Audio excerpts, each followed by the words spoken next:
So this is the last two classes out of 20. See how it flies by like that?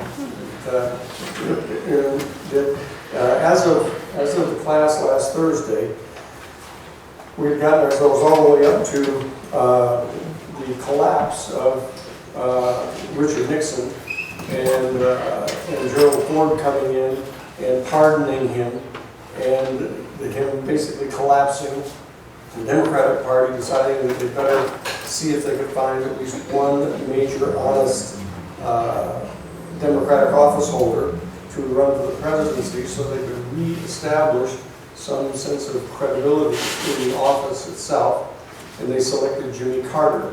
And I just touched briefly on, as we approached the end of the class, in fact, Jimmy Carter had come in, and we had had a set of meetings with him.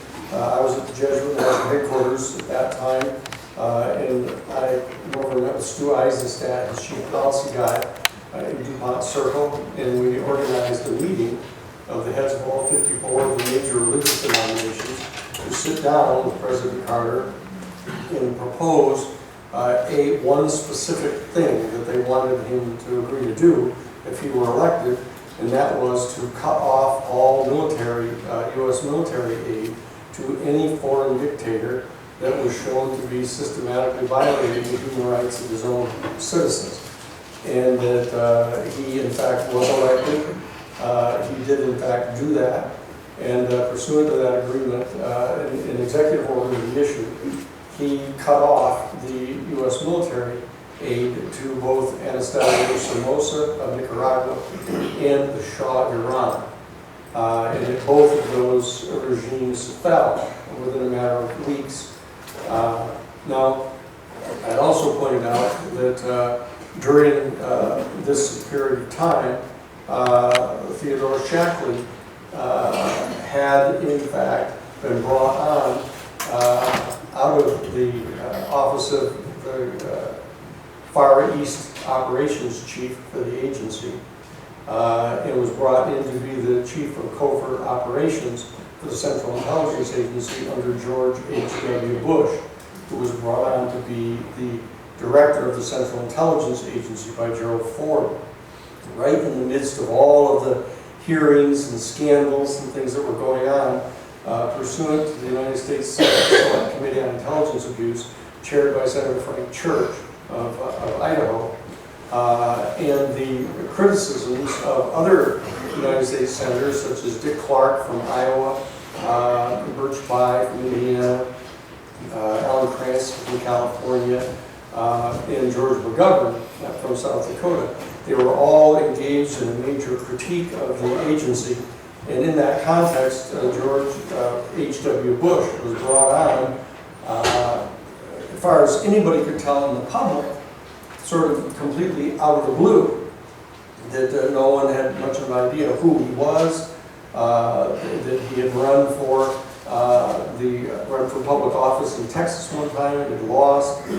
But all of a sudden, out of the blue, in comes this guy, George H.W. Bush, and is made the head of the Central Intelligence Agency.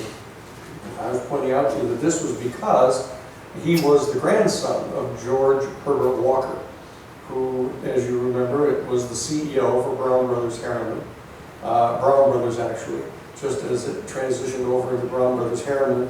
He left in 1924 and founded the Union Bank of New York, which, as you know, funded the rise of the Third Reich in Germany, and left his son-in-law, Prescott Bush, George H.W. Bush's father, to be the new CEO of Brown Brothers Harriman. So this is where George H.W. Bush comes out of the blue from, because his father, Prescott Bush, had gone in after being the CEO of Brown Brothers Harriman and became the United States Senator from Connecticut. And in that position, from that position, he served as the liaison between the Central Intelligence Agency and certain members of Congress in the House and Senate. And Prescott Bush would, in fact, brief them on various covert operations that were going to be undertaken by the CIA, so that those people that were the appropriate people that is representing certain types of major corporate interests, would be well informed as to what the Central Intelligence Agency was doing to show that they were acting in compliance with the kind of requests and demands that were being made by people such as the investment clients of Brown Brothers Harriman and the legal clients of Sullivan and Cromwell.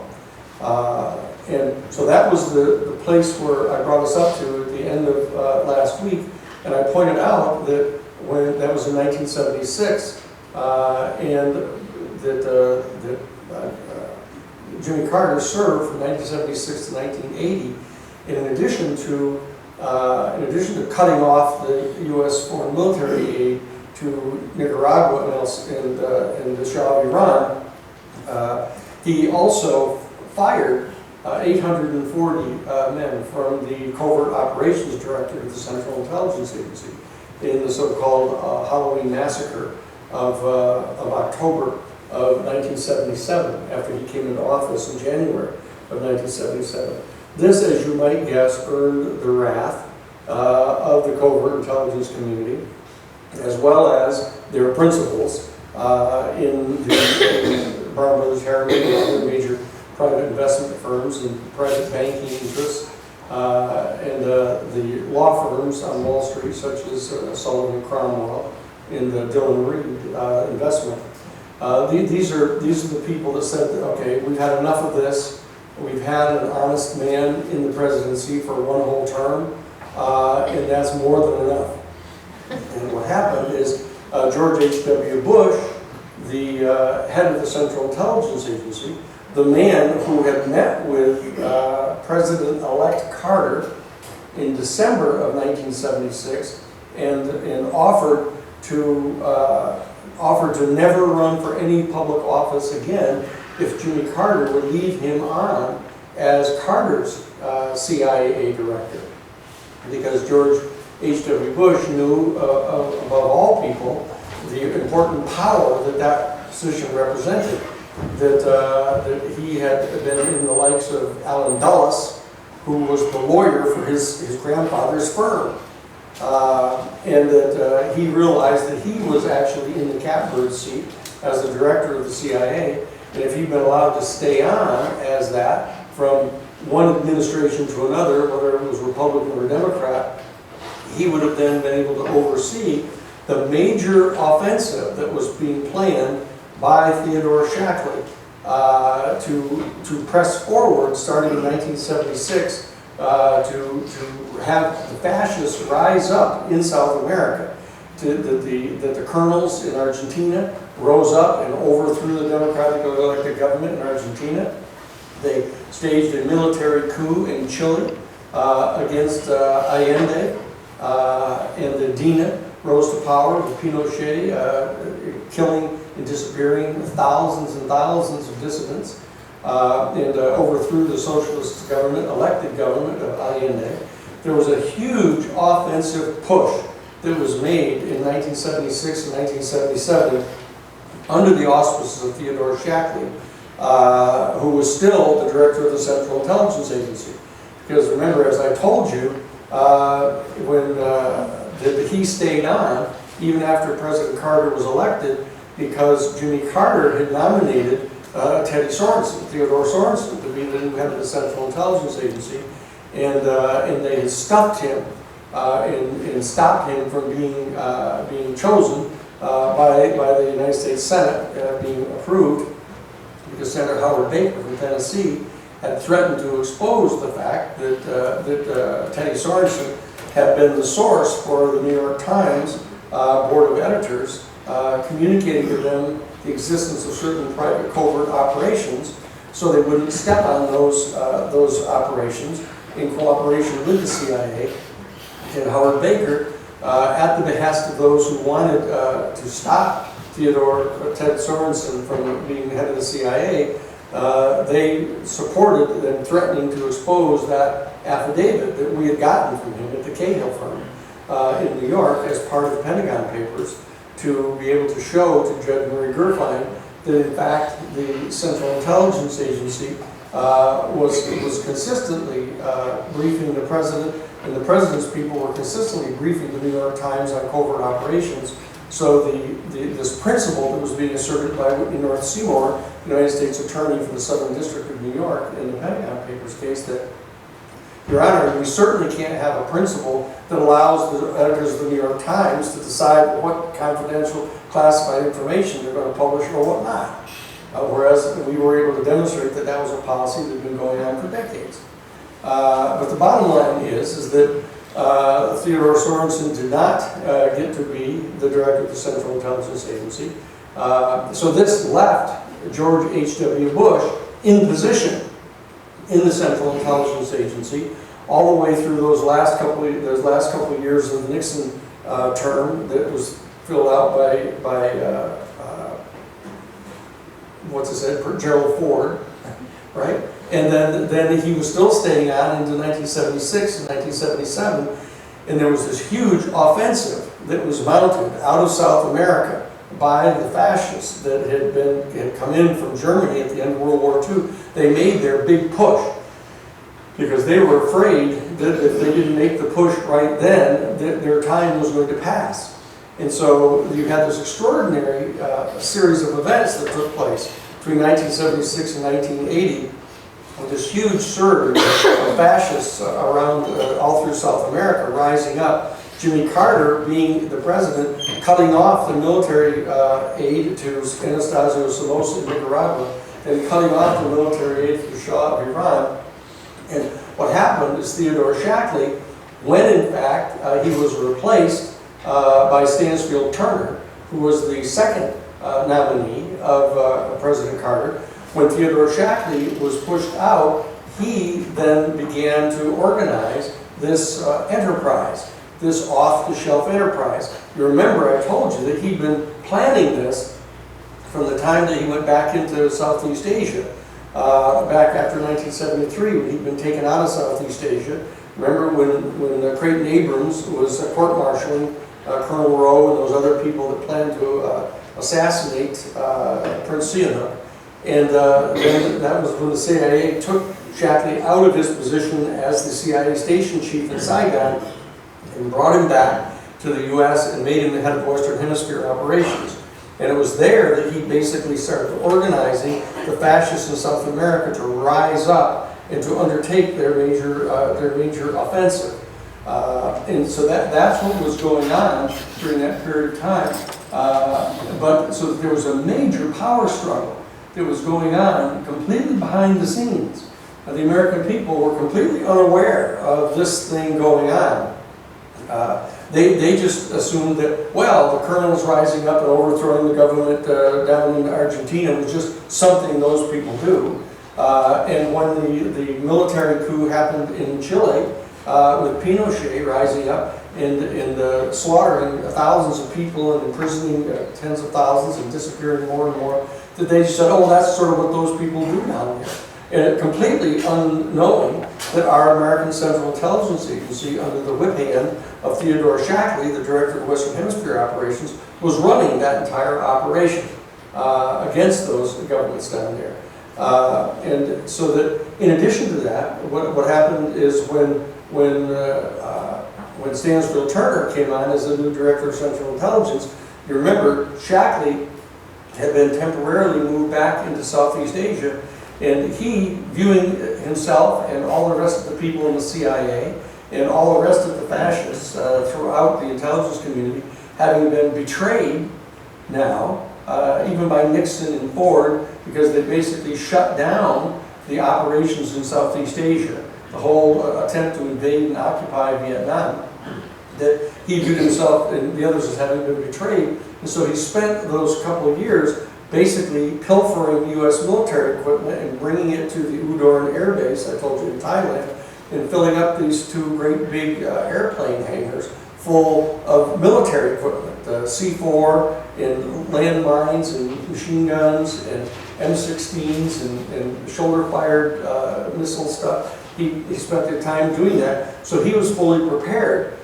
that even after he had to step down as the director of the Central Intelligence Agency, when Stansfield Turner came in at the end of 1977, Theodore Shackley then began to use all of that military equipment. He organized and formed a company, a corporation. We're starting to move now into the creation of the enterprise. The issue that was at the heart of the Iran-Contra scandal that broke out later, that he formed this company that was called the Egyptian American Transport and Service Corporation, EATSCO. Theodore Shackley was one of the partners.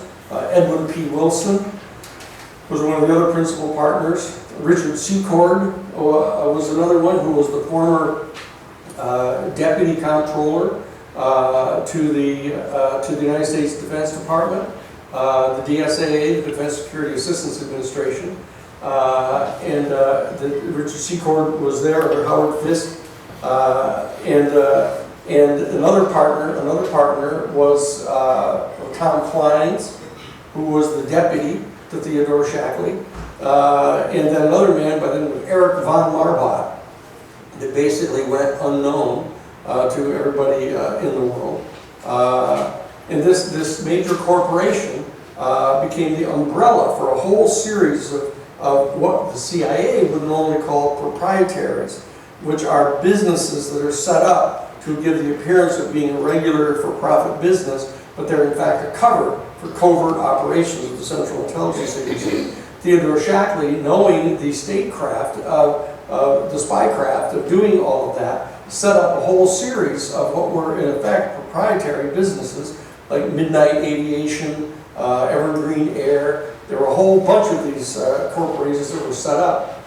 And what Shackley did is used his spycraft to basically run this major operation, and so that all during the 4-year term of Jimmy Carter from 1976 to 1980, Theodore Shackley was working to counter the steps that were being taken by the President of the United States and the official policy of the United States government.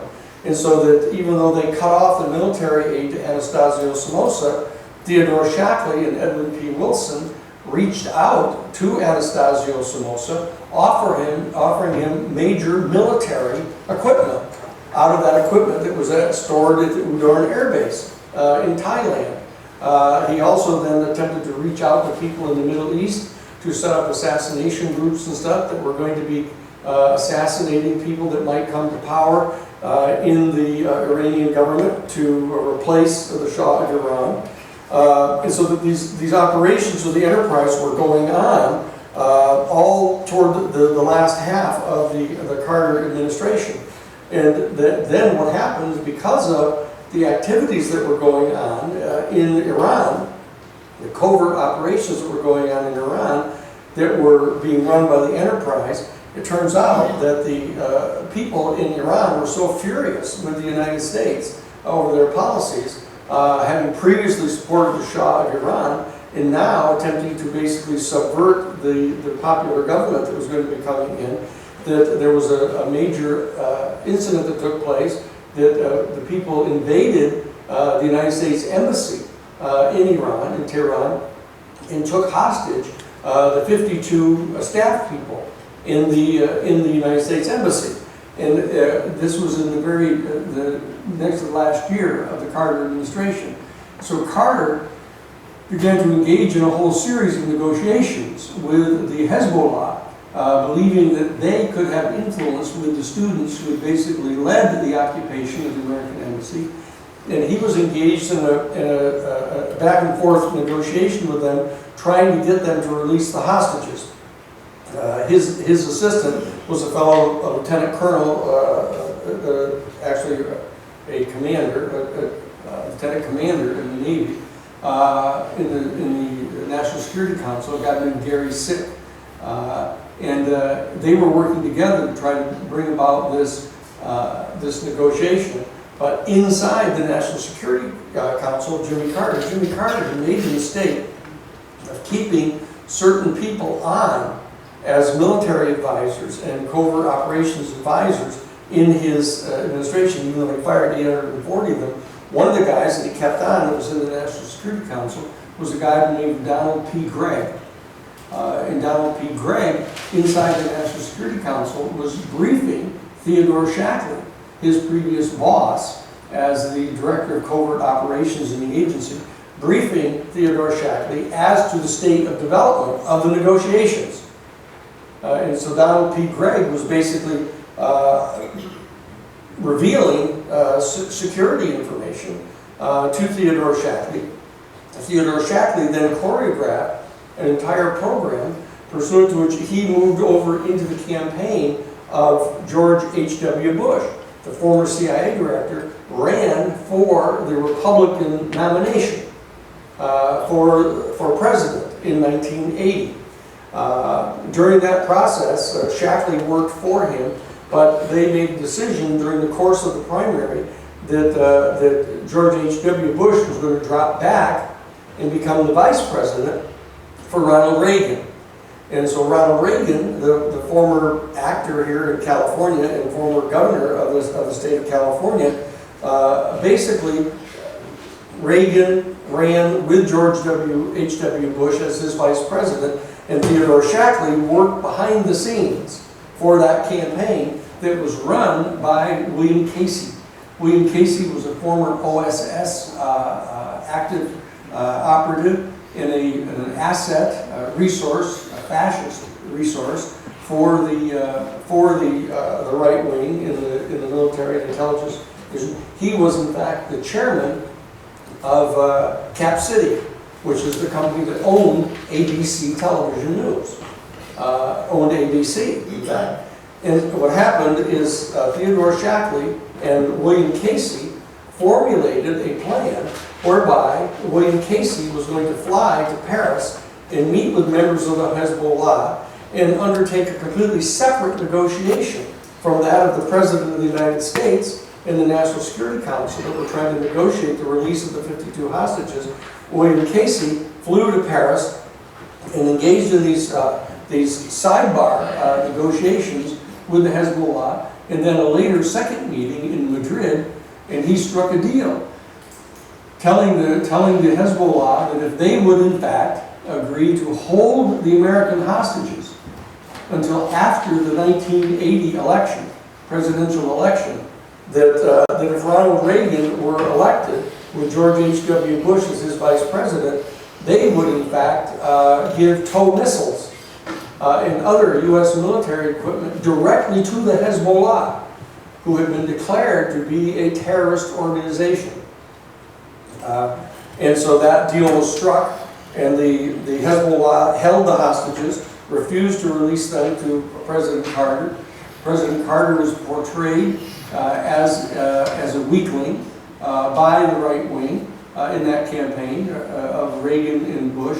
But George H.W. Bush was the power behind the throne. He was the guy that was running the covert operations, the dirty tricks, the other operations of the campaign against Carter.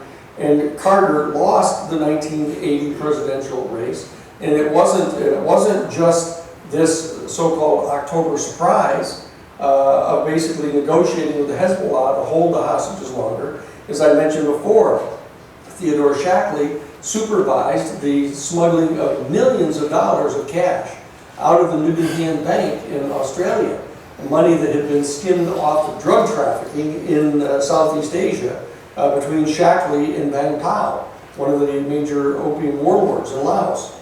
That this money was brought into the United States and poured into the campaign in Idaho against Senator Frank Church, who had been the chair of the Senate Select Committee on Intelligence Abuse. You know, funding, as I mentioned before, information that Senator Church has been supportive of the Equal Rights Amendment, and that he favored gun control legislation. And he lost. Frank Church lost the Senate race in Idaho. Also Dick Clark from Iowa, who had opposed vehemently covert operations by the CIA in Africa, was also beaten with millions of dollars pumped into the campaign in Iowa against him. And Birch Bayh in Indiana was unseated by this money. This was all deep black money that had been generated by the CIA station chief in Saigon, you know, to help fund the Phoenix program and to be helping to facilitate the smuggling of opium and heroin into the United States. that this is what happened in 1980, and President Carter was therefore lost the re-election. Ronald Reagan became president, but make no mistake about it, the de facto president during the entire 2 terms of Ronald Reagan was in fact George H.W. Bush. He not only chaired the 5412 Committee of the National Security Council, supervising all covert operations. He in fact was the chairman of a special commission which he recommended that was authorizing the savings and loan banks across the United States to throw off restrictions that have been placed upon banks during the Franklin Roosevelt period of the New Deal, to try to get the robber barons from engaging in profligate use of banking money and buying stocks on the stock market with money that was in the banks. They started lifting all these restrictions during the Reagan-Bush administration, pursuant to the policies that were proposed by a special commission chaired by George H.W. Bush. And George H.W. Bush also then was the head of a commission in charge of the war on drugs.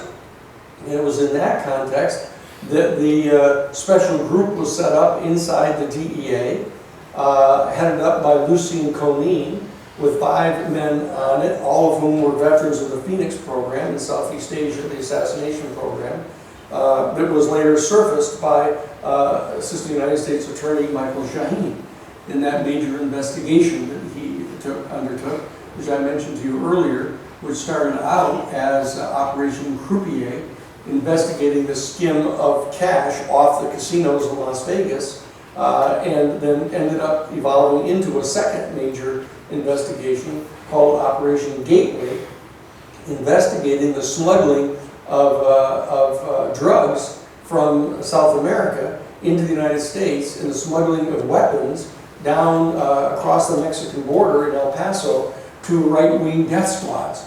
That all of this was going on during the Reagan-Bush administration. But it was at that point that I happened to be, as legal counsel at the Jesuit National Headquarters, I was asked to go into Texas in 1984. This is just in the beginning of the election year for the second term of Ronald Reagan. So this is right at the very last year of his first term. I was asked to go in to represent the first people that were arrested in the American Sanctuary movement. Because the policies down in South America, the enterprise was fostering and promoting the same policies that Theodore Shackley had promoted when he was the director of Western Hemisphere operations of the agency.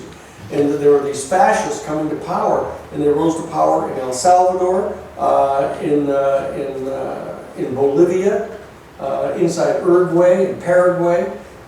This offensive was going on at the same time that they were fostering and promoting a secret program down there, which was called Operation Condor, which was a massive political assassination program that was going on all through South America, in Latin America, Central America, and South America. And they were based out of the security division of Pemex, the Mexican National Oil Company in Mexico City, the president of which was Jorge Diaz Serrano, the former business partner of George H.W. Bush, the immediate past CIA director, and now vice president. And the Jorge Diaz Serrano agreed to house this assassination team inside the security division of Pemex in Mexico City. And they operated out of there. We actually had a person inside that operation who actually got to see the wall with the map on it that had all the red pins in it where they were performing the assassinations. Each time they did one, they'd put another red pin in this map in the security division.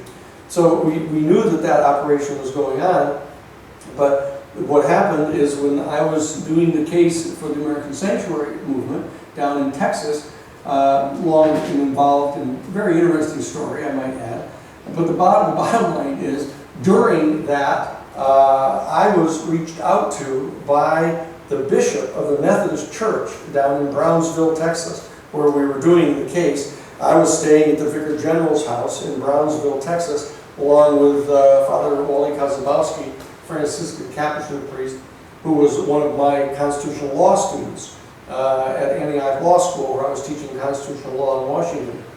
And we went in and did that case, and during the course of defending, the first Catholic nun and Catholic worker that was involved in helping people who've been targeted by the death squads in El Salvador, in Guatemala. During the course of that case, I was asked by Bishop John Fitzpatrick, who was the bishop of Southern Texas, the Catholic bishop. He asked me to meet with the Methodist bishop of the big major church in Brownsville. And the Methodist bishop said that he wanted to talk with me because, well, actually, Bishop Fitzpatrick was trying to get the Methodist bishop to agree to have his church be one of the sanctuary churches, just like Bishop Fitzpatrick had his church set up a thing called Casa Romero, and it was taking people from across the border and housing them and getting them jobs, etc., here in the United States and protecting them. And Bishop Fitzpatrick was trying to talk the Methodist bishop into having his church become a sanctuary church. And the Methodist bishop approached Bishop Fitzpatrick and said, Bishop, I have some concerns. A member of my congregation last Sunday came up to me after the service in the Methodist church and told me that he had information indicating that the American Sanctuary Movement was in the process of smuggling known communist terrorists into the United States, and that they were going to be organizing themselves into military cadres and attacking U.S. military bases, and attacking police stations and electric power grids and reservoirs in the event that President Reagan and Vice President Bush decided that they had to send U.S. military forces into either El Salvador at the request of their government or into Nicaragua in order to overthrow that social democratic government, because the Sandinistas had taken over in Nicaragua when Anastasio Somoza's government collapsed. And so that these people in the enterprise were actively engaged in trying to overthrow the government that came into power when Anastasio Somoza was collapsed.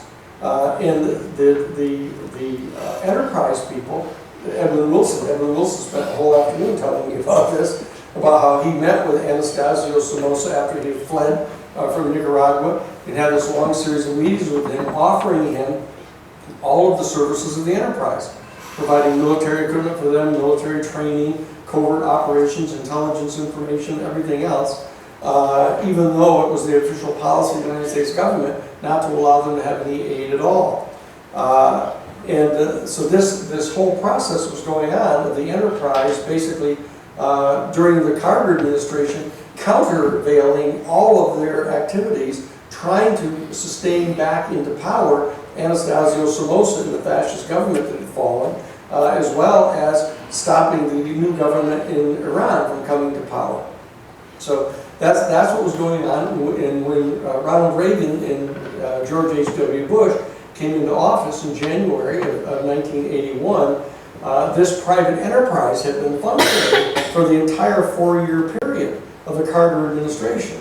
But rather than take them in and just make them the head of the Central Intelligence Agency and have them be doing this in any kind of official capacity, George H.W. Bush felt that it was much more effective to leave them as a private enterprise.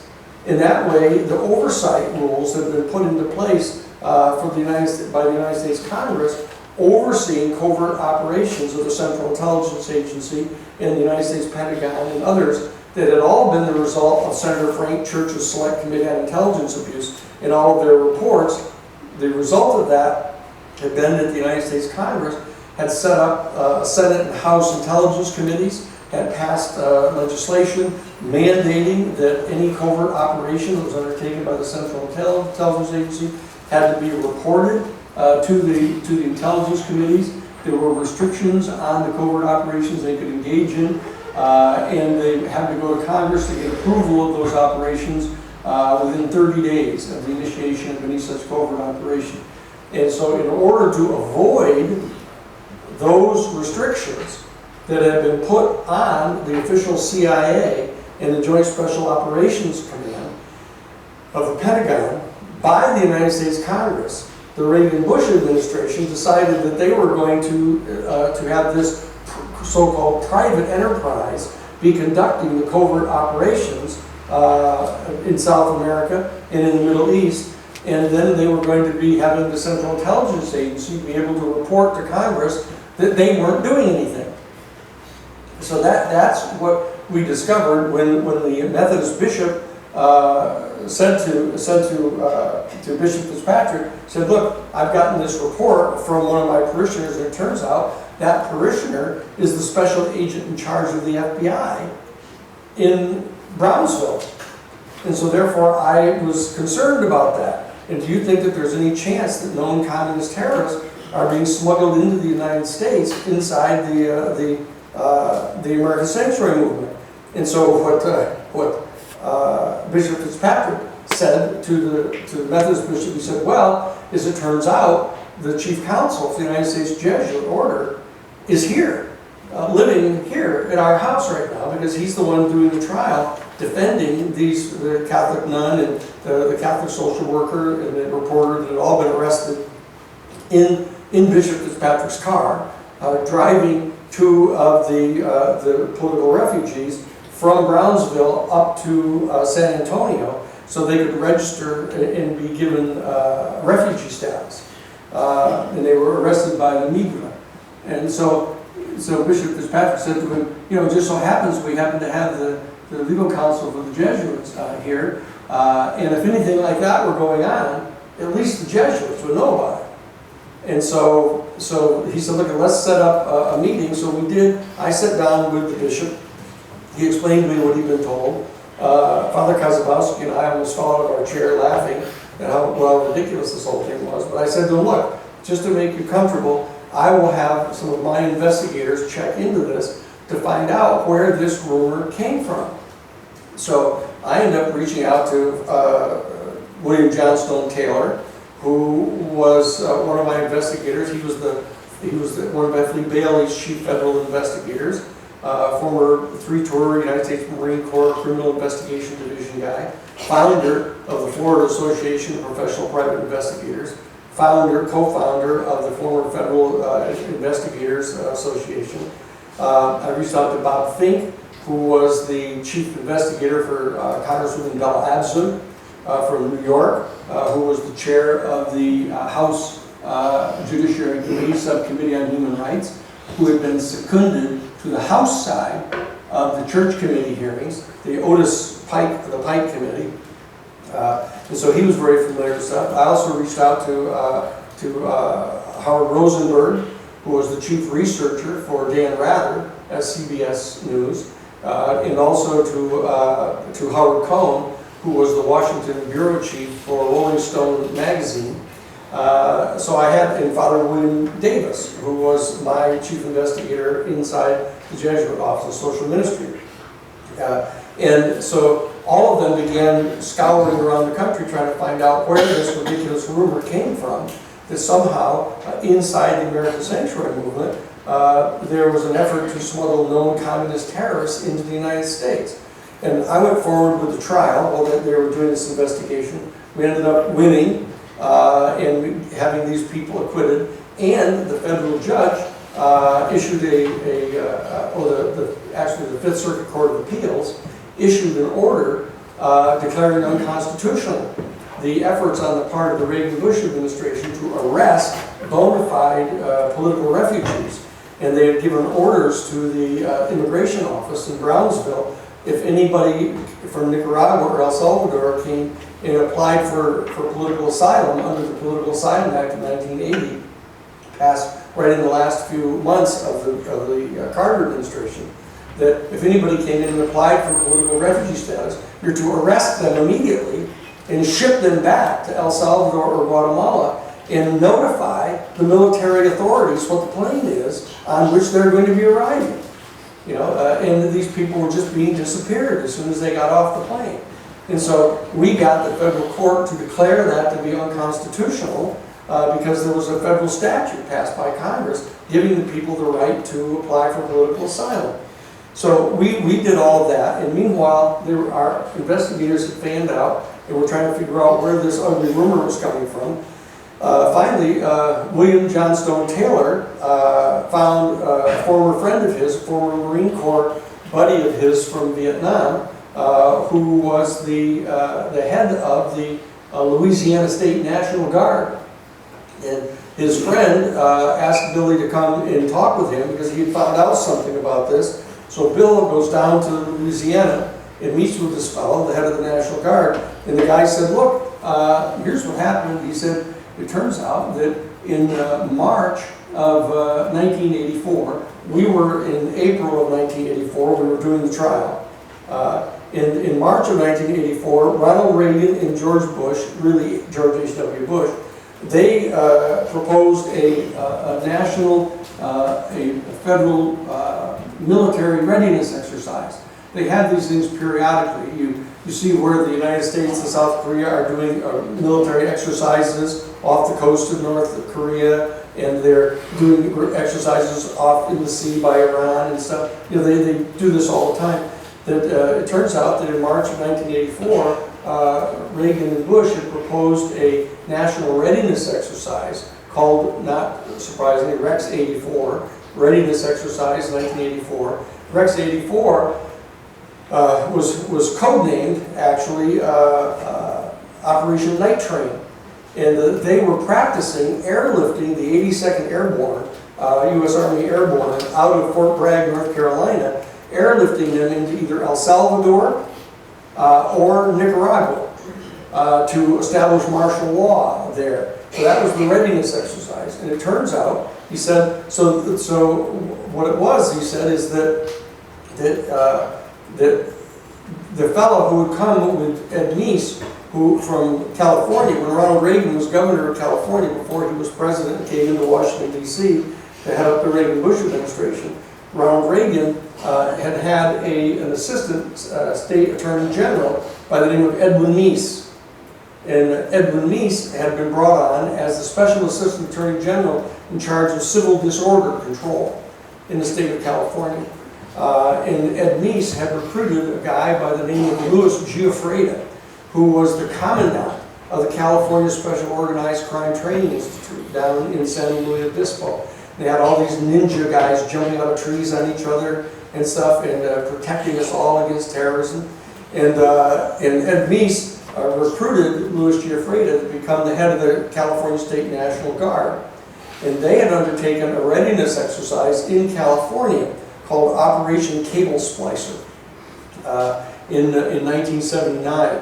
And what they did is they had a plan to coordinate all of the law enforcement agencies in the state of California, from every local police department to the county sheriff's department to state highway patrol, along with the National Guard military in the state of California, in the event that the Black nationalist movement joined forces with the anti-war movement in California and attempted to overthrow the government of the state of California. Now, which gives you some idea of how completely lunatic these people are.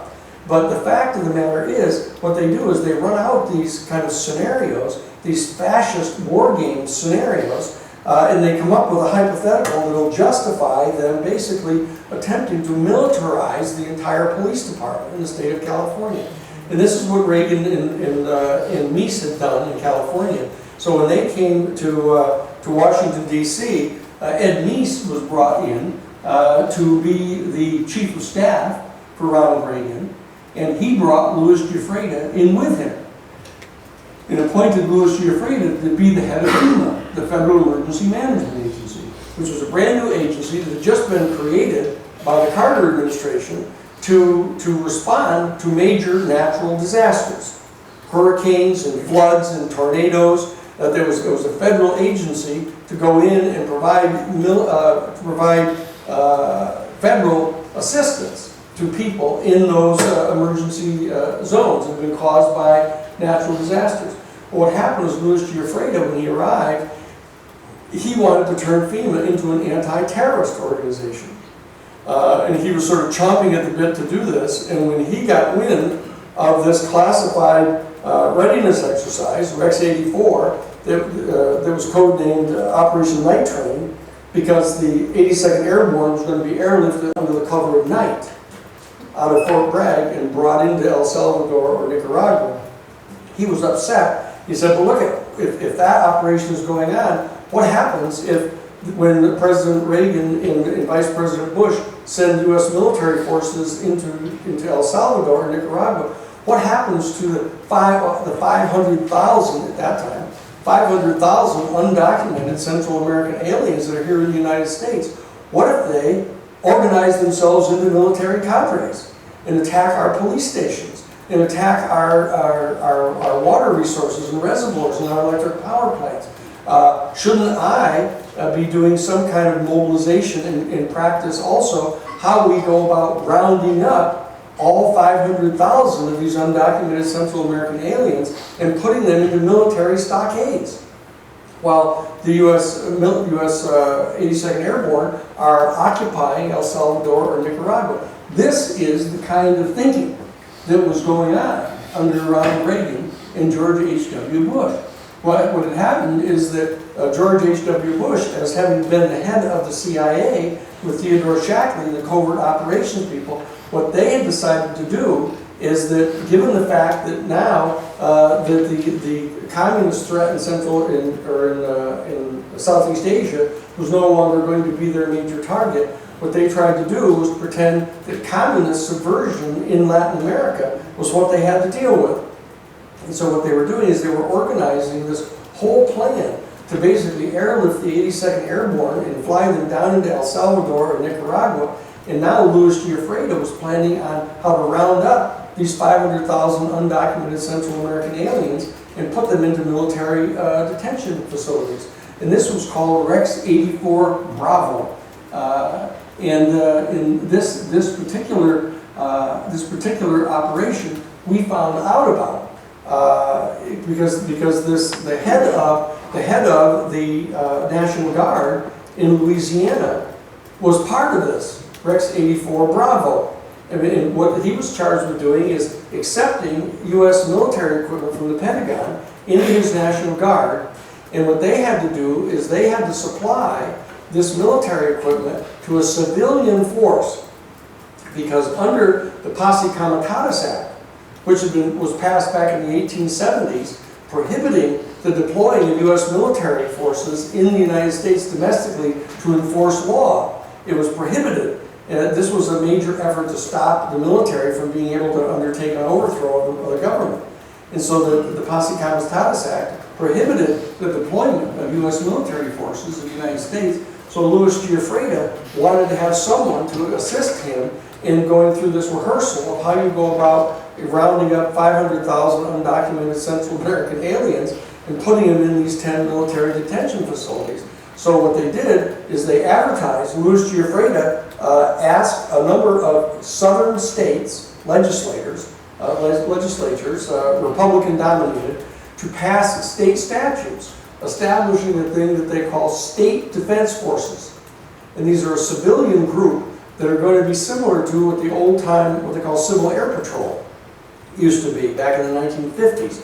They would have a Civil Air Patrol where people would volunteer to sit and look up into the sky with binoculars to see if the Russians were attacking us over the North Pole back in that crazy period of the mid-50s.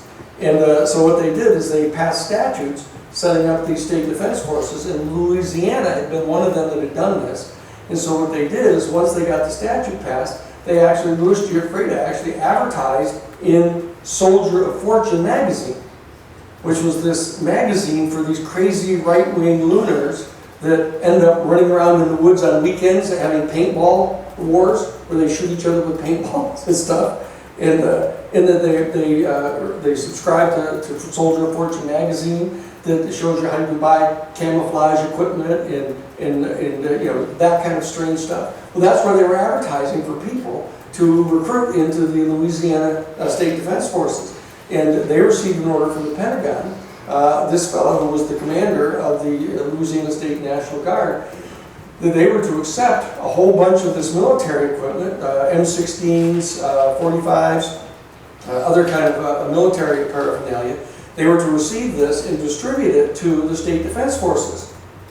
And so Bill said, okay, so now I know where this crazy rumor came from. It was from Louis Giuffreda that came up with this hypothetical about what about these 500,000 undocumented Central American aliens that in the event that President Reagan and Vice President Bush airlift the 82nd Airborne into Nicaragua or El Salvador, might organize themselves into these military cadres and attack blah, blah, blah, you know? And so Bill now had the answer to the question that we were looking for, but then the fellow said to him, but Bill, don't leave, he said. Something very peculiar happened. We received a cable or a telegram from the Pentagon that said, when we distributed all of this Pentagon military equipment out into the hands of these state defense forces, what we were supposed to do is once it was distributed, we were supposed to revalue each of those pieces of military equipment from its original value to its much higher replacement value as to how much it would cost to build a brand new M16, for example. And then at the end of the readiness exercise, you're to collect back up only the same dollar amount of military equipment, which would result in leaving half of the military equipment in the hands of these right-wing lunatics. And so Billy Taylor said to his friend, the head of the Louisiana State National Guard, said, what the hell is this? Some kind of 7 days in May scenario? So if you've seen the movie that I asked you to see, you know exactly what that means. He said, is this some kind of 7 days in May scenario? And the guy said, oh, no. They're not going to keep that. They're going to smuggle that stuff to the Contras. Well, it turns out the United States Congress had passed a resolution called the Boland Amendment, prohibiting the Reagan-Bush administration from giving any aid, either direct or indirect, to the Contras, who were the forces of Anastasio Somoza, his LaGuardia, his National Guard people that all left the country with him because they had been caught mining the public harbors of Nicaragua, which is a violation of international law. You cannot mine international waters. And so they were mining the international waters. And so they were declared in a case in the International Criminal Court in The Hague that was undertaken by one of my professors from Harvard Law School, Abe Shea, the fellow I mentioned to you that was going to be the Secretary of State for Bobby Kennedy back in 1968. Abe Shea initiated a major federal litigation that got the Contras declared to be international war criminals. And for that reason, the United States Congress, when the Republicans came forward and asked the United States Congress to give $100 million in aid to the Contras, this finding by the International Criminal Court in The Hague scotched that whole thing. So the Congress put on hold that $100 million. And so what happened is they then went and passed the Boland Amendment prohibiting the Reagan-Bush administration from giving any aid, direct or indirect, to the Contras. So what we had stumbled upon in the midst of doing the American Sanctuary Movement case back in April of 1984, what we stumbled onto the covert operation that was going on to smuggle military equipment to the Contras in complete violation and defiance of the United States Congress's ban that they had enacted in the Boland Amendment. So we realized what a hot potato we walked onto here, and so we ended up going ahead and winning the case down in Texas for the American Sanctuary Movement, and then we began moving immediately to figure out how to litigate this action against them.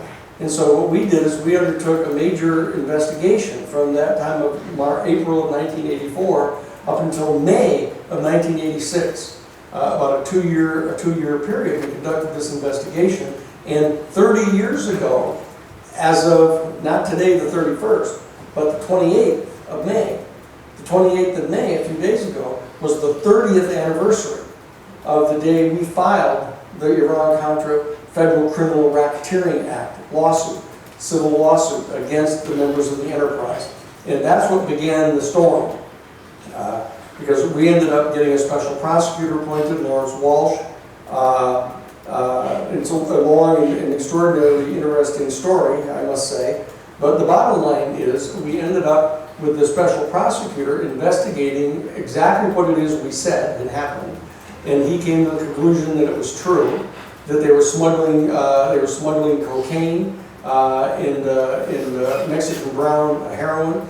They were smuggling weapons to the Contras in complete violation of the Boland Amendment. He ended up returning indictments against 6 of the major defendants. We had named 29 defendants.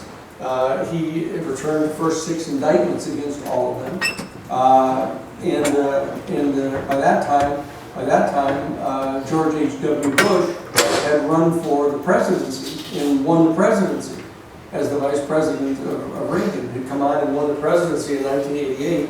We brought on the special prosecutor in 1986. He was appointed in December of '86.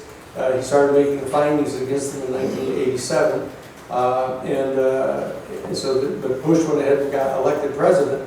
So we continued to pound it to him for the whole first 2 years that he was in there. And that is where it brings us up to the point where we started this course.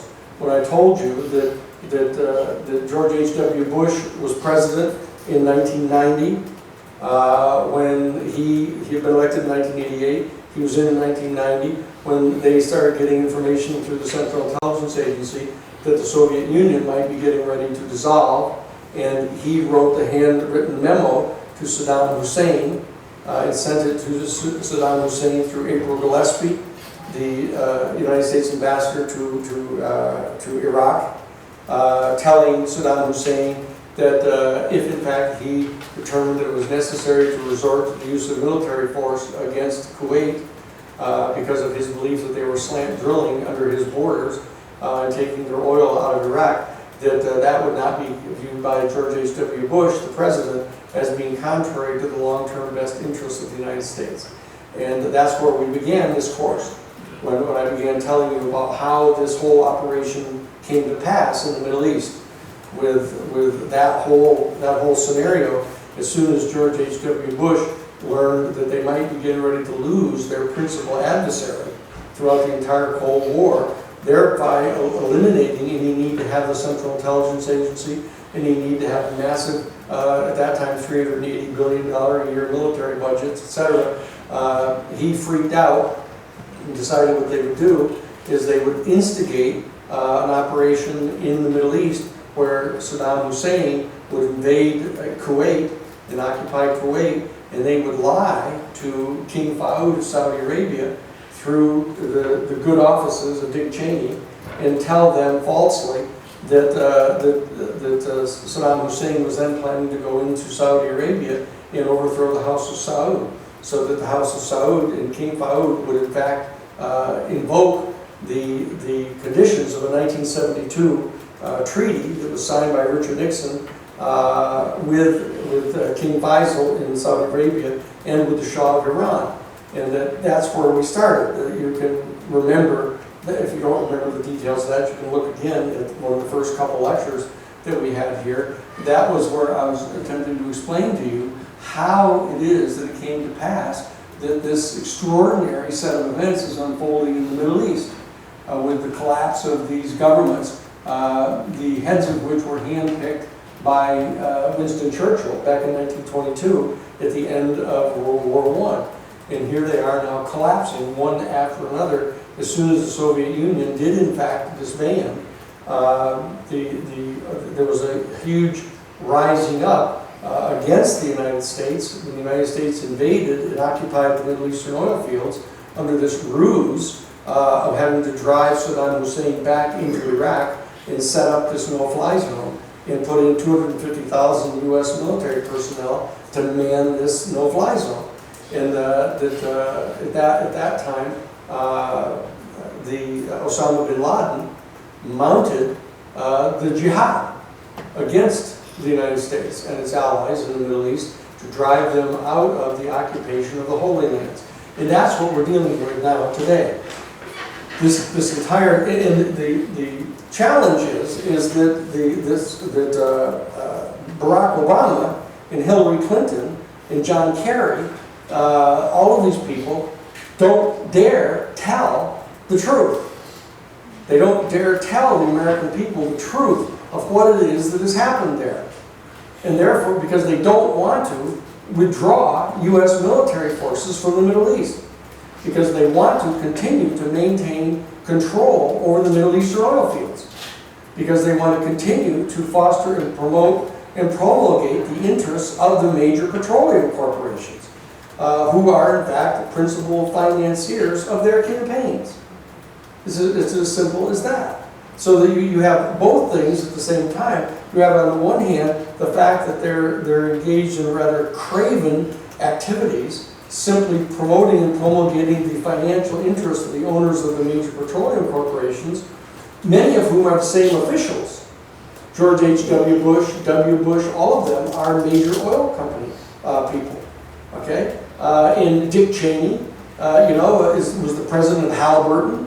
You got the Brown brothers from Brown and Root that are financing massive supply operations to the military in the Middle East.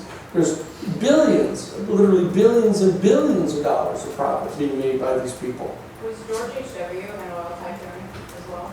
George H.W. was in fact the head of the Zapata Oil Corporation, along with Jorge Diaz-Serrano. They were the partners in that. Yes. Okay. And so the whole Bush, there's a book that Russ Baker wrote. It's called The House of Secrets. I think or the Family of Secrets. The Family of Secrets. Well worth your while. And tells all about that. There's another one by Unger, I think. It's called House of Bush, House of Saud, House of Bush. And it tells the whole long history of the relationship of the Bush family with the House of Saud. Okay? And you remember that I told you that when Dick Cheney went over to meet with King Farouk and tried to feed him this line of bullshit, about how the United States had intelligence data that indicated that the Saddam Hussein, after he occupied Kuwait, was going to go into Saudi Arabia and overthrow the House of Saud. You remember that the chief of security of the House of Saud, Faisal, Turki bin Faisal, came in to see King Farouk and Crown Prince Abdullah and said, please don't do this. Let me give you an alternative to this, that we don't have to invite the infidels to come in and occupy our holy lands to get rid of Saddam Hussein. Let me propose an alternative. And the following morning at 10 o'clock came into the meeting with King Farouk and Crown Prince Abdullah. Turki bin Faisal brings in two of his friends, one of whom is Khalil Mahfouz, who's the head of the Royal Saudi Family Bank, and the other guy, Mohammed Baroun, who is the heir to the number one richest family in the entire Saudi Arabia, that owns the cement and steel companies that were building the military bases and stuff. And they came in and said, look, we've got another option for you this. And here's what we're going to do. And they turned and opened the door, and in comes Osama bin Laden. Osama bin Laden, who's the best friend of Turki bin Faisal since they were 4 years old, comes in and he says, listen, I've got 10,000 battle-hardened Mujahideen fighters sitting up in the Khyber Pass right now who just got through kicking the crap out of the Soviets in Afghanistan.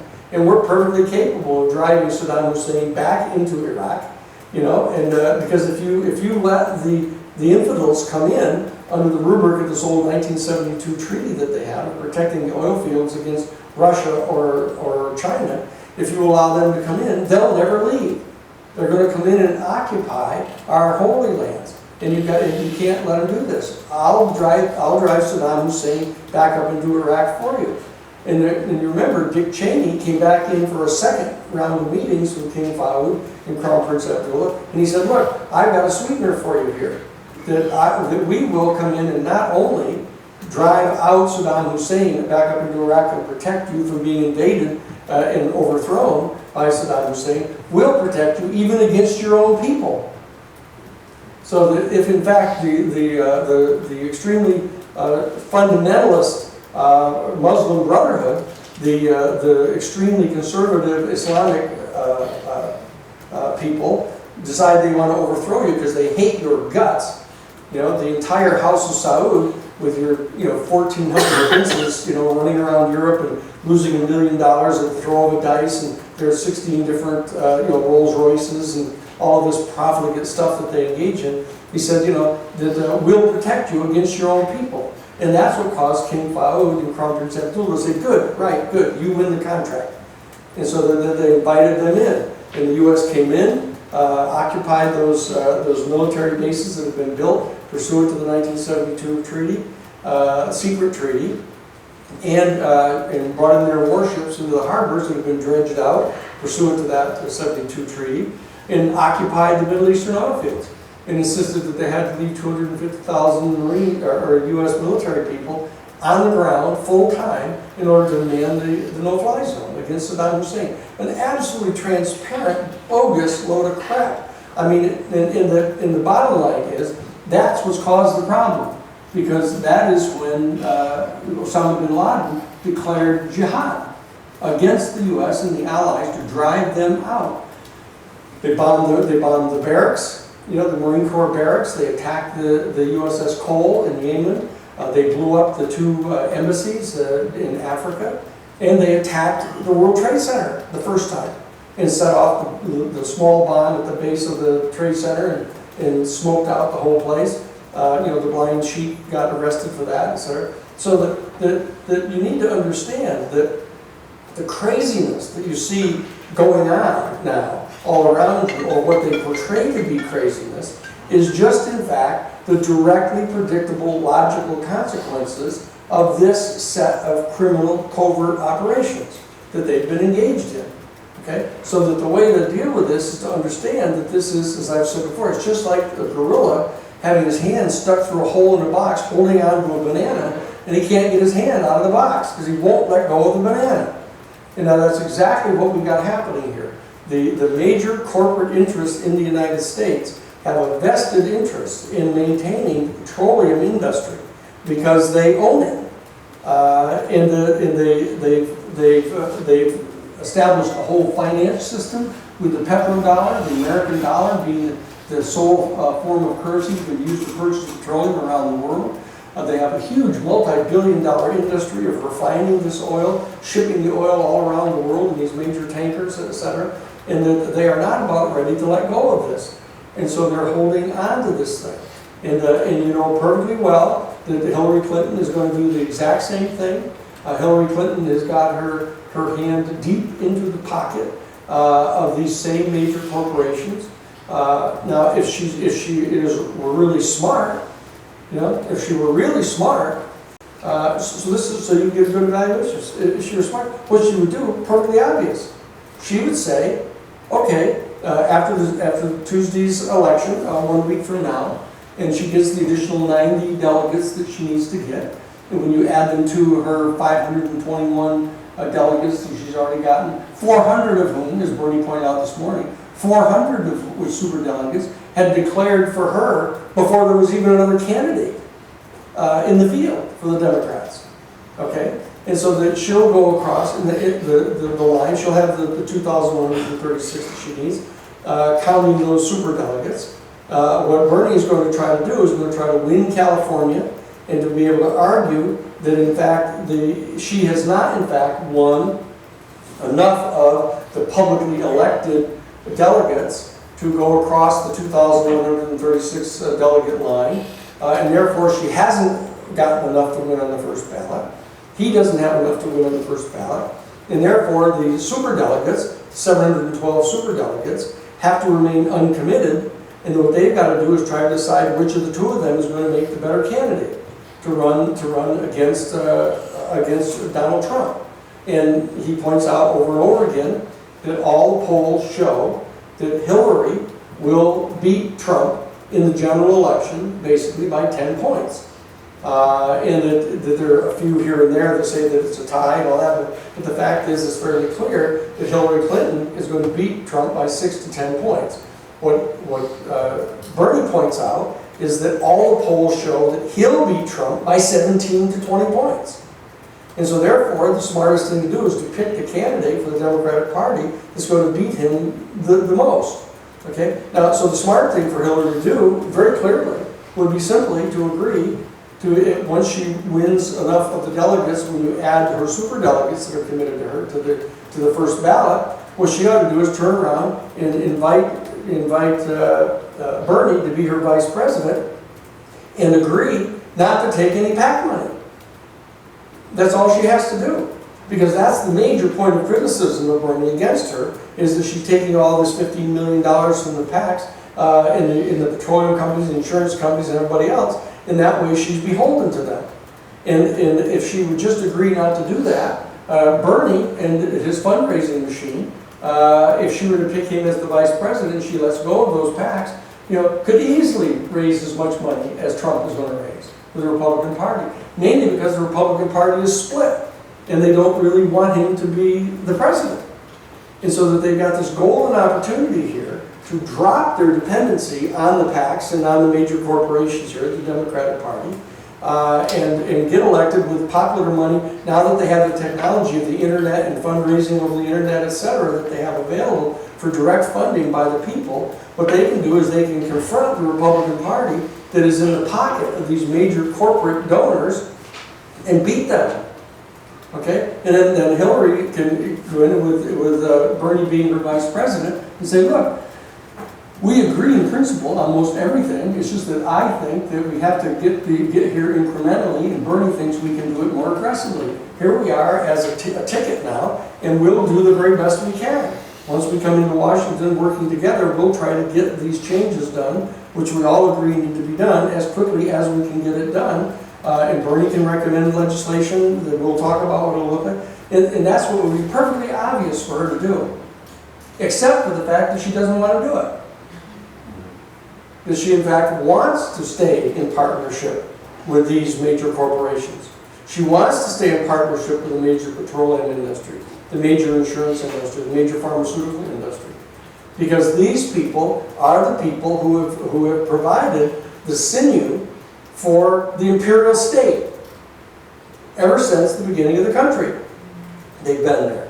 And that's what we're going to be talking about in the final class that we have, is that what I want you to understand, you are now in possession of information that probably not 1% of the people in the country know. All right? And it's not because it's all secret. It's just that, it's scattered around in little pieces. I happen to know about it because I happen to have lived through most of it, and been in a position to actually conduct professional investigations and research into knowing about it because I was involved in litigation with these things. But the fact of the matter is, some of it is in books. It's scattered around 150 books. You can find pieces of it. I happen to know how it hangs together as a narrative because I saw it. All right? So you now know this. And the fact of the matter is, we need to figure out what to do, because it's important to know that though you may be shocked to have this information now about how the government is run, how it has been run, these comments that have been made by Woodrow Wilson and by Franklin Roosevelt about this secret alliance. And I ended up getting to read this over the air to like 2 million people this last Friday. I was on the Gary Knowles show out of New York City, and I read to him. He was asking, who it is that I thought was basically in control of everything. And what I did is I read to him the actual quotation, the one that we've read at least 2 or 3 times here, the one in 1913 by Woodrow Wilson, where it said, "An invisible empire has been set up in our nation above all the forms of democracy. A power so organized, so watchful, so interlocked, so complete, and so pervasive that some of the biggest men in the United States in the fields of commerce, manufacturing, and government know that they had better not speak above their breath when they speak in condemnation of this group." And he says that our middle class is being more and more squeezed out by the processes which we have been taught to call the pursuit of personal prosperity by those who are sharing only a tiny fraction of their prosperity with others, such that throughout the Union, people are coming to feel that they have no control over the course of their public affairs. We vote, but we are offered only the platforms that they want. And we are allowed to vote only for the candidates who stand for their platform. But we get virtually nothing in return. We now realize that the machines of both major American political parties are subsidized by the same people. Okay? Now that's Woodrow Wilson in 1913. And then in 1934, we have Franklin Roosevelt saying, in his book called Looking Forward, the liberty of a democracy is not safe if our people tolerate the growth of private power to such a point that it becomes stronger than the democratic state itself. This, in essence, is fascism. The ownership of government by a small elite group of wealthy individuals and their corporations. Okay? Now, this is, and he says, it is entirely to be expected that these privileged princes of these new corporate economic dynasties, thirsting for power and private profit as we know they do, would reach out to seek control over the government itself. They have indeed done this and have created a new despotism, which they have wrapped in the robes of legal sanction. Into their service, these modern mercenaries have sought to draft our people, our labor, and our property. We now are confronted by a financial and industrial dictatorship in which the political equality that we once believed we had finally won has now become meaningless in the face of this new degree of economic inequality. A very small group of extremely wealthy and politically powerful men has now successfully concentrated into their own hands almost complete control over other people's property, over other people's money, over other people's labor, over other people's lives.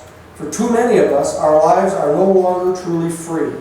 Our liberty is therefore no longer real, for we are no longer truly free to pursue our own happiness in the face of these men's economic tyranny. These economic royalists complain that we are seeking to overthrow a sacred American institution. That would be capitalism. But what they are really complaining about is that we seek to break their economic and political power over our nation. Allegiance to our very Constitution requires that we overthrow this power. It is in vain for these men to seek to hide behind the American flag and our American Constitution, for in their blindness they have forgotten what our flag and our Constitution actually stand for. Now, as always, they stand for democracy, not for the tyranny of the few, for freedom, not for subjugation by the wealthy, and against any form of dictatorship of the overprivileged few. We must remain ever aware of the fact that this tiny group of extremely wealthy and selfish men will again and again seek to clip the wings of our American eagle for the purpose of feathering their own private financial nest. That was in his speech at the Democratic National Convention in 1936 on June 27th. Okay, so this is what we're talking about in this class, and what I wanted to emphasize in this class, because it's absolutely essential that you know what we're saying here. That this term that he said here, where he said we must not tolerate the growth of private power to such a point that it becomes stronger than the democratic state itself. This, in essence, is fascism. The ownership of government by a small group of wealthy individuals and their corporations. That is fascism. It is the wedding of the interests of the private owners of capitalist corporations who are getting the tools and the machinery of the government to do their bidding for their interests. That is the form of government that was established by Adolf Hitler in Germany between 1933 and 1939. And this is the form of government that was financed directly out of the Dutch bank, the Bank of Commerce and Credit, under Fritz Thyssen, that was funded and financed directly out of the Union Bank of New York. It was founded by George Herbert Walker and was capitalized by funds from the private investment clients of Brown Brothers Harriman, who were legally represented individually and corporately by Sullivan and Cromwell. And the legal counsel for Brown Brothers Harriman was Allen Dulles, the first civilian head of the Central Intelligence Agency.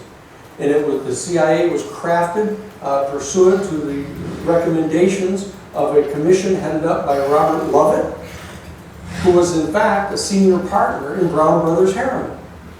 And this same Robert Lovett, along with Robert B. Anderson, were the trustees of the $1.2 trillion secret fund of gold and silver and platinum and jewels that were recovered out of the Philippines in December of 1945, okay, and utilized over the next period throughout what they called the Truman Doctrine from 1948 to 1952 to basically stop any government in Europe from allowing a socialist government to be elected and put into power, even if it was the desire of a majority of the people in the country. Okay, so now, what we're faced with here is an extraordinarily important question, and is the question that I want to turn our attention to when we gather on Thursday for our final class, and that is you know, what is it that you're willing to sacrifice in order to stop this? Because it's still going on. And the hard part is that look at us. I mean, we all sit back and enjoy the benefits of this. And you need to understand, it's like living in Rome at the height of the Roman Empire, and that you're part of the patrician class. I mean, this is what's going on. That the booty that these people bring home from their foreign wars, their imperial ventures, that they bring home the booty and distribute it among the members of the patrician class. And we have a complete underclass, just as they did in Rome, that the people were enslaved. And here we have more people from the black race and the Latino race in prison here in the United States than any other country in the entire world, including China. You know, and so there's an entire group that's been disenfranchised. They're not allowed to vote anymore. They can't get jobs, and that the rate of unemployment for black male youth in the country now is anywhere from 40 to 50%. You know, that we have more money expended on prisons than we have on universities for young people in the country now from the government.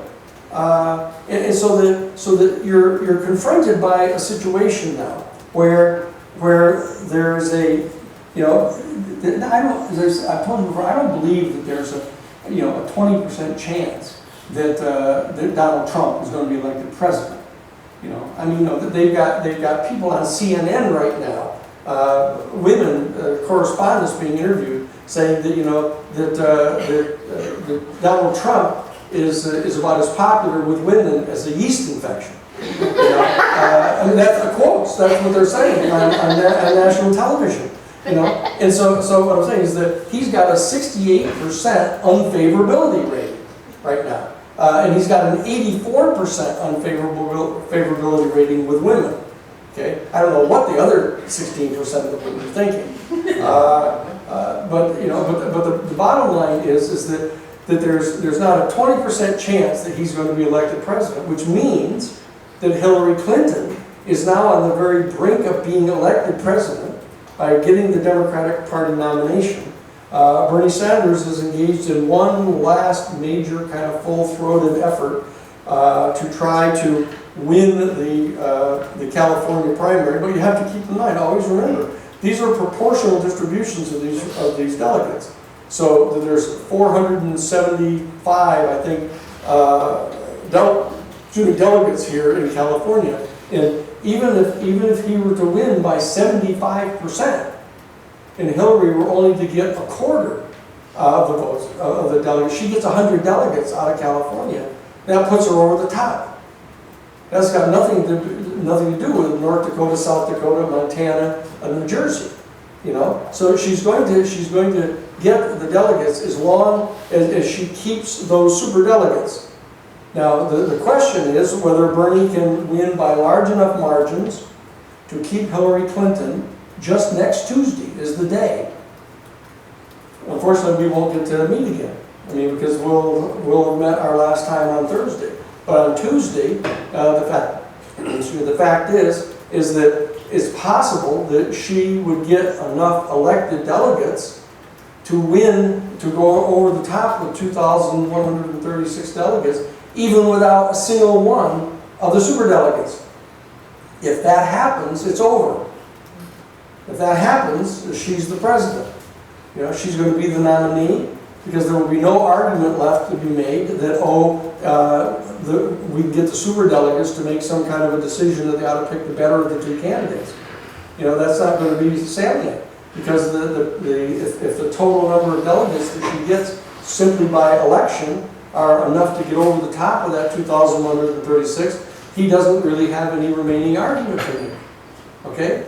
But if he does succeed in stopping her from getting that many votes, he's going to mount a full-scale effort to argue that the superdelegates should not be counted.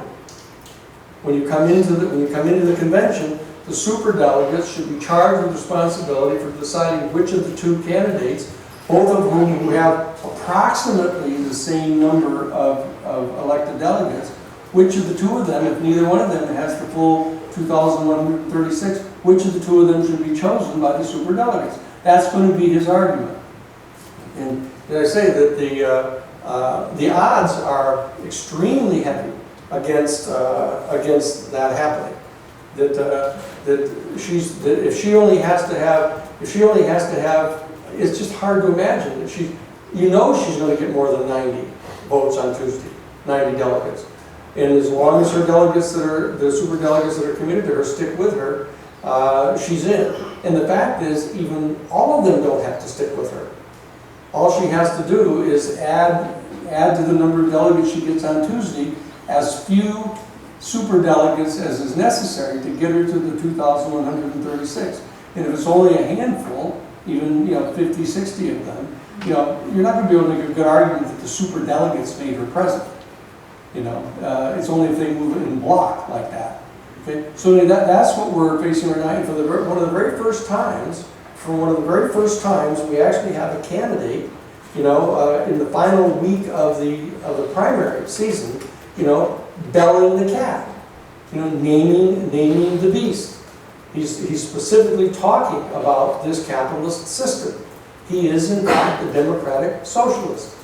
And so we actually have this person. And if you were at the rally today, if you're at any of the rallies, you have thousands and thousands of people, cheering for him. And he's laying out a perfectly clear, responsible, clear-headed, democratic socialist agenda of clipping the wings of these particular vultures that have been preying upon the country since the very beginning.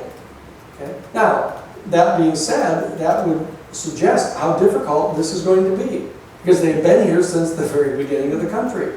And there is no doubt, based upon what we've covered here in our class together, there's no doubt at all that between 1868, at the end of the American Civil War, all the way through to 1929, before the major depression in World War II, that these people rose to a position of power, making the United States a major imperial hegemonic power in the world. And as I said, we benefit from the trickle-down theory of that economy. That while these people are making multi-billions, our people, a significant portion of our people, are living better than the kings and queens lived back in the Middle Ages. You know, I mean, you can get up in the morning not fearing that anybody's going to kick your doors in. Nobody's going to come and arrest you for speaking out and making political statements that are unfavorable to the people in power or the government. You know, you can come to classes like this where we lay right out in front of you what the facts are, and I'm not worried about anybody coming through the door and arresting me. You know, and we also, you get up and you go to your refrigerator and you have food from 6 different countries in your refrigerator. You know, you go and you get to go to college. You know, and have every reason to believe you're going to have a perfectly successful life, with the exception of global greenhouse gases and the destruction of the environment. Okay? So, the question is, what is it going to take, to cause you to decide that you're going to do something of major significance during your lifetime to attempt to disempower these people? Okay? Even if it's only in the direct context of global climate change, which is a very clear and narrow focus that you need to focus upon. Because we're going to have to dismember and disempower the corporation in order to stop them from destroying the environment. Because as Pope Francis pointed out in the papal encyclical a year ago this June, there is something intrinsic to the entire capitalist system that requires them to consume the natural resources of the planet in order to continue to produce more products to generate more sales, and they have to generate more consumerism, and this is devastating the environment of the planet. Okay, so we have to get at that fundamental root problem. Okay, there are concrete plans that can be undertaken to do this. One of them is this thing that you'll hear more about later, and not during this class, but some other time probably, about this thing called the cooperative community energy. That there's a statute that's been passed now at the behest of Jerry Brown that actually mandates that Pacific Gas and Electric, private corporation, that they agree to carry the extra electricity generated by companies, homes, churches, houses of worship, who choose to put solar panels on all of their buildings and generate electricity and put it into the grid, that they have to agree to carry that.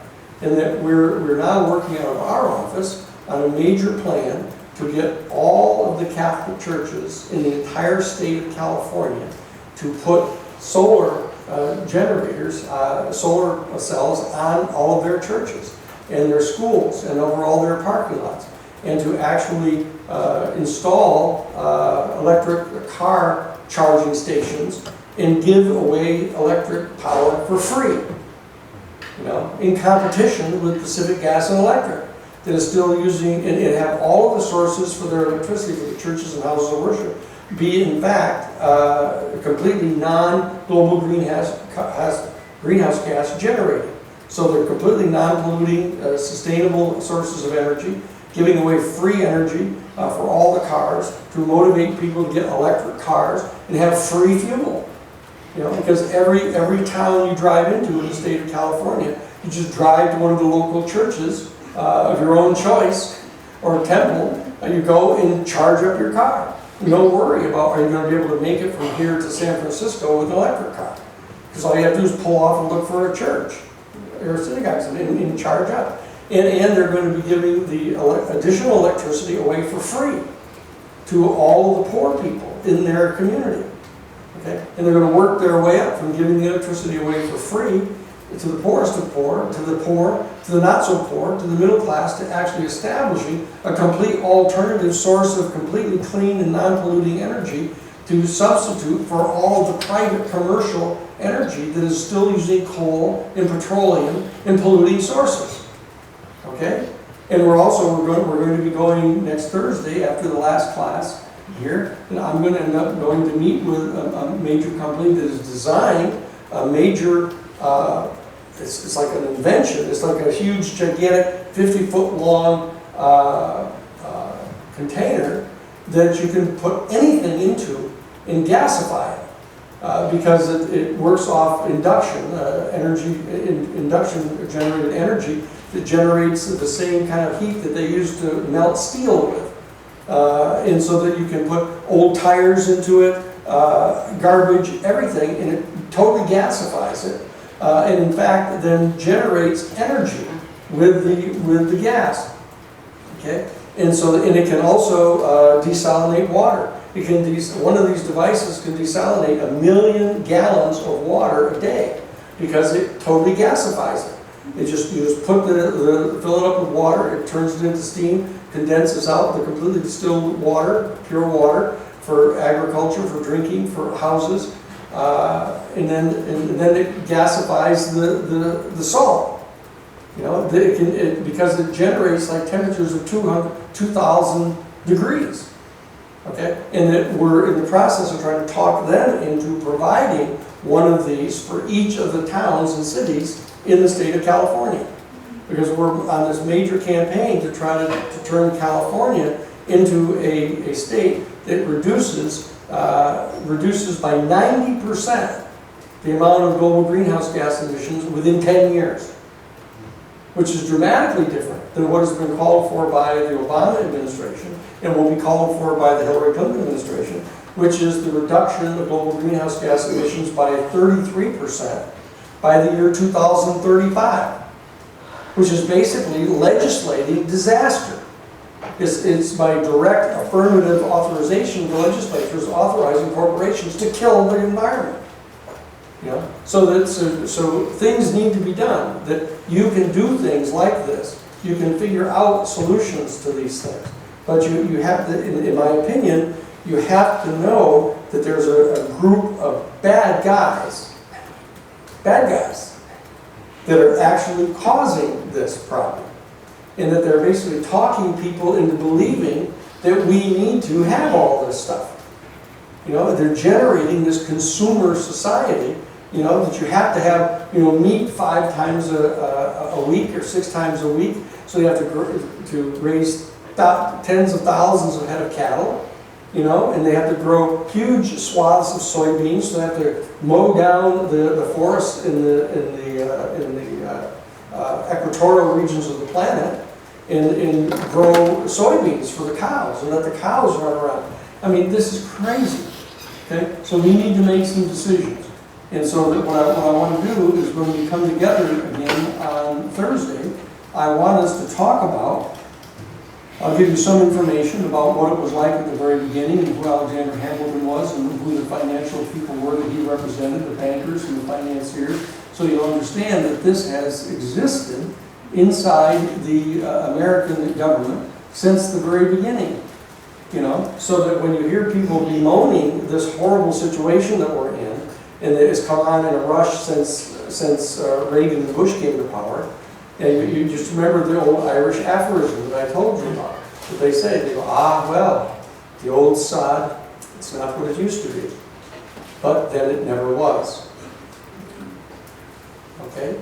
So, I'll see you all on Thursday for our final class. I'd like to have you hand me, if you would, your outlines for your theses. I'll get to them right tomorrow, and I'll have comments and stuff for you on them when we get back on Thursday. Okay, gang?